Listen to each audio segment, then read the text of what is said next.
Okay, what up guys, I just want to make a quick little video explaining to you guys my current training split, which is a 6-day training split. So I do push, pull, legs, push, pull, legs, and then I rest. Or I do a little bit more training on my rest day.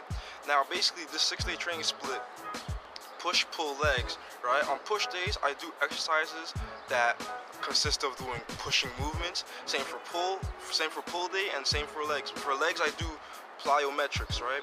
Plyometrics basically means jumping. Like you're basically jumping to add explosiveness in your legs.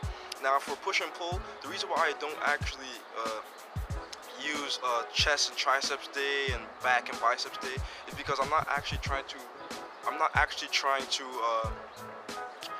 develop my chest and triceps or back and biceps, if you will.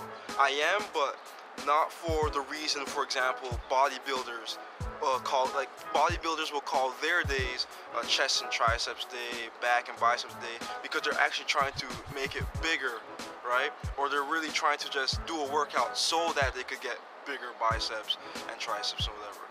For me, I'm doing push and pull days because I'm actually trying to get better at the actual exercise, right? So just because I could do a lot of dips doesn't mean that I could do a lot of single bar dips. Just because I could do a lot of single bar dips doesn't mean I could do a lot of pseudo planche push-ups, right?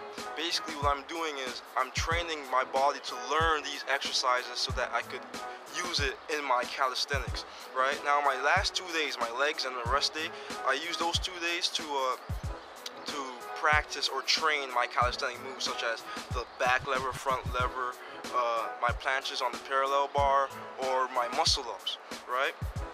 Now, the reason why I don't actually get sore and I'm able to go so long throughout the week is because I follow a 5x5 workout plan. So basically I do 5 sets and I do 5 reps of each exercise, right? So I could further push myself endurance-wise, right? If I pump out 10 dips in one set, I'll burn myself out a lot quicker. So I basically spread it out throughout a longer period of time so I could keep practicing and training my body to do these workouts. Now, if you found this vid helpful, please like and share the video and subscribe, and I'll talk to y'all later.